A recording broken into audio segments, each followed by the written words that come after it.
Hey guys, welcome back to Cubes and Contemplations.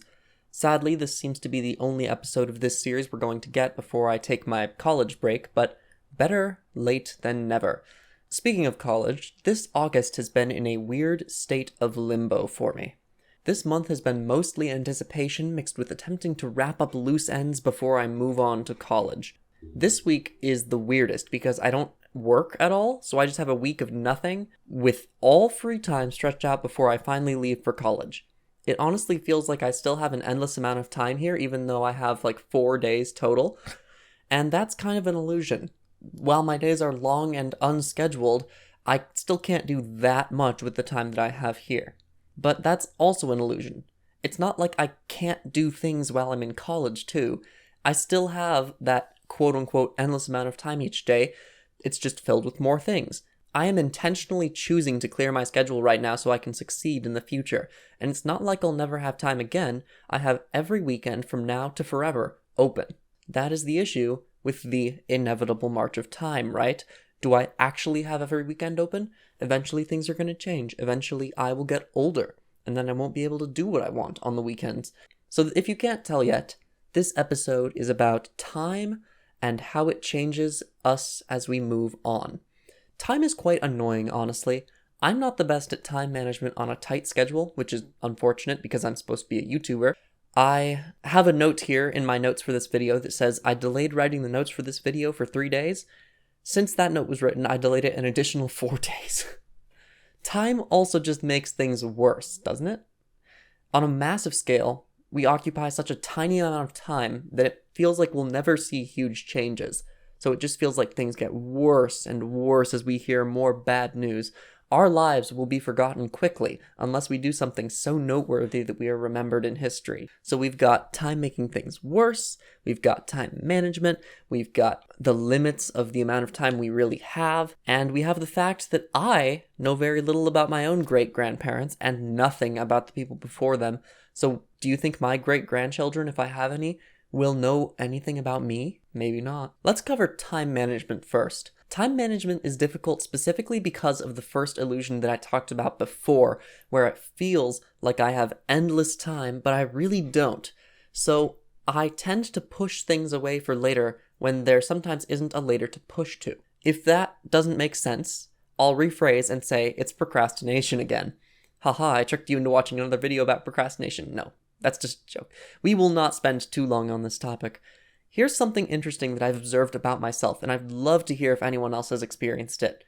I am the best at time management when there's already something on my schedule. If I work at a certain time on a day, I am more careful about completing the things I want to do beforehand.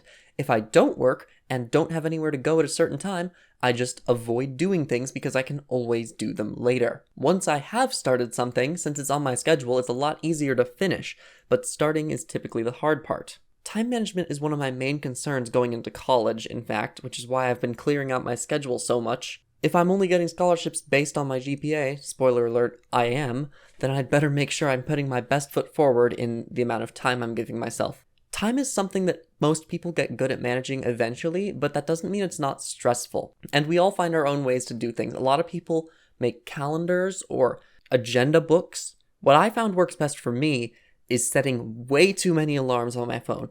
And I don't mean like multiple alarms for one thing. I mean one alarm for everything I need to do. I space out an alarm every 1 or 2 hours. For example, I had an alarm at 10 a.m. this morning saying, go make this video. And then at 12, I have a different alarm to do something else. If I ever have an appointment, I've got an alarm the day before and the day of. If I have something scheduled with friends, I've got an alarm half an hour before. It's always there, and it is so helpful. In years and years ago, I would not be good at scheduling things. I would forget when stuff was due. And now I am so much better at it, at least in my personal life, because I have this alarm system that I use. It is possible to get good at time management, and sometimes you have to. I have to right now, but that doesn't mean it's going to be fun. Secondly, time makes things worse, right?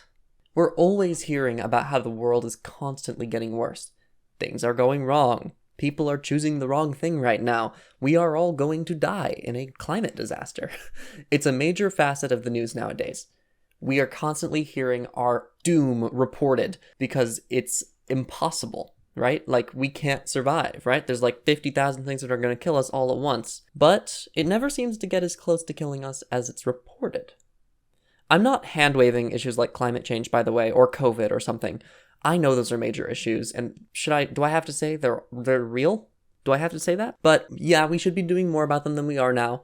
But what I'm saying is we don't need to be worrying about them as much as we are now, and we especially don't be needing to believe that everything is worse just because we have these few major issues on our horizon.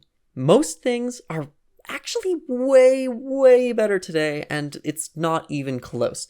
We are, or I guess we can say last year, arguably, living in a time where the most acceptance of diversity in every way was normal. Everything. We basically undiscriminated, and though we have systemic issues, stuff like systemic discrimination, we have all the police issues from a year or two ago, but for the most part, people have equal ability under the law, which is a huge improvement from history. We used to have legal slavery. We used to have legal discrimination. We used to have illegalized alternate sexualities. No, we just got rid of all that. That's something that is clearly improved today. Other stuff that's just so much better now, medicine. Think of how many diseases people would die from decades and decades ago. I don't think I'd be alive today if we didn't have modern medicine. Computer technology, our ability to connect to anyone else in the world immediately and talk to them and hear their voice from thousands and thousands of miles away, 2 countries across and a big ocean, and we just hear like we're in the same room. Our knowledge of the stars, or our knowledge of the earth and how things work and how animals live and how we live. We have so much more knowledge and medicine and computer technology. Science has just made so many strides recently that to say the world is getting worse and is going to be getting worse forever is a ridiculous belief. It's just blatantly wrong. Like, are you saying that us in our air-conditioned, multi-floor houses with huge mattresses to sleep on and covers and stuffed animals and every type of food in one store, are you saying that we are worse off than our ancestors 1,000 years ago? Really? Really? You have to go to work? That's still a lot better than a lot of people historically. We gotta count our blessings. What I do find time makes worse is the sense that, wait, it's been 2 weeks since thing happened? Time just slips through my fingers so quickly nowadays because I'm really focused on doing everything as soon as possible, and then I look back and I'm like, what did I actually do? Because nothing lasts long for me when I am working on doing it all quickly. It's just over and then it's out of my brain and I forget it. And then it feels like I've done nothing. It's very strange. And it also contributes to me feeling like life has gone way too fast. Like, where did this summer go? It's August 11th as of this recording. What happened? What the heck?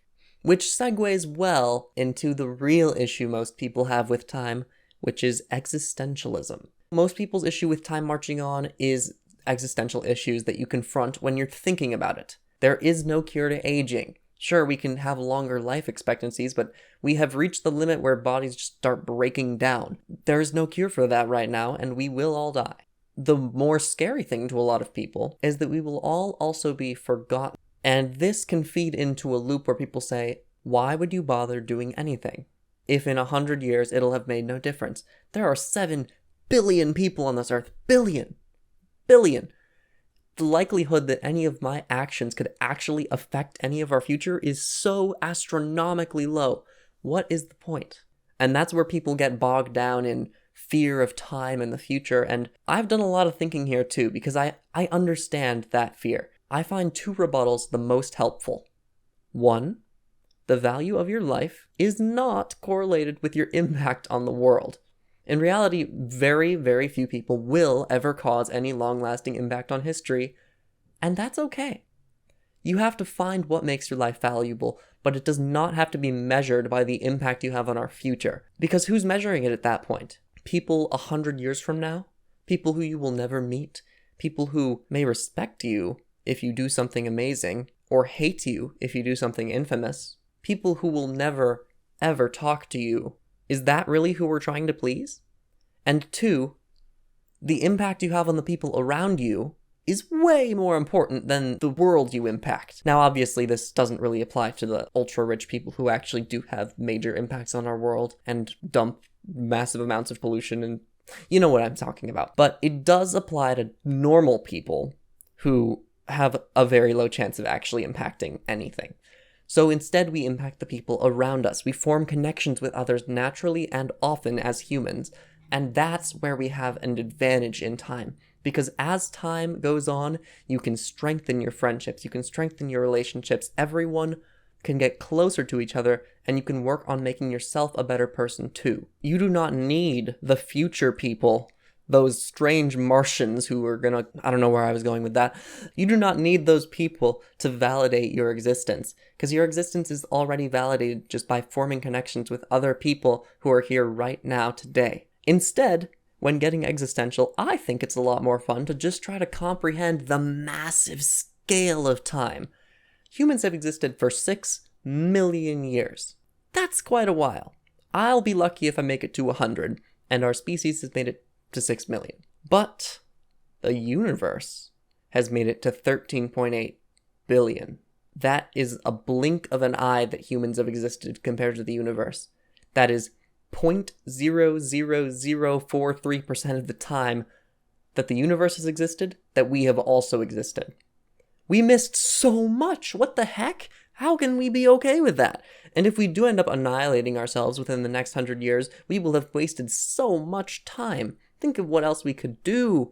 If a person lives to 90 years old, 0.00043% of their life is about 2 weeks. That's how long all of human existence has lasted compared to the universe. It's not even possible for us as people to comprehend that scale, because it's just so much. But again, that's okay. We are only human, and our computers can do the comprehending job for us. Because life's better now. Hey, see, we can tie it back in. Change is inevitable, as it comes with time. You can choose to roll with the change or fight against it. This is the existential choice. Are you going to go with things changing, the world moving on, or are you going to fight it? Both are actually valid, I'd say. A lot of people say you must change all the time, and that's not really true. You gotta respect the past, you gotta learn from the past, and sometimes the past is just better, like terrible logo redesigns. My primary issue with time is the procrastination thing that I mentioned before. It just allows me to do very little with my time, and then feel disappointed at myself later. I do understand that I need downtime, and it's okay to not always be doing something, but when there are things that I need to do, I kinda wish I could do it. So in summary, time management can help with procrastination, but it also can become its own source of stress because managing time is not easy, especially when you're trying to lay out a whole week. It seems that time makes things worse because that's all we hear about on the news, but it really doesn't when you think about it. When you think about the scale of how much better we are today, you don't really envy the past as much. A lot of people have existential fear because they know they'll eventually lose the people they love and eventually their own life. But their real fear sometimes comes from the fact that their mark on the earth will also be gone. But that's okay. Again, we are just humans, and we cannot be expected to all leave a mark. It's fine to go under the radar undetected with a happy life and not change the future. So on that note, did you like this video? I would love to know, because this is definitely the biggest topic I've tried to cover, so we'll see how it goes. I enjoy talking about it. It's just, again, the procrastination really hit me hard on this video. But for now, I do want to tell you all, thanks for watching, and I will see you later.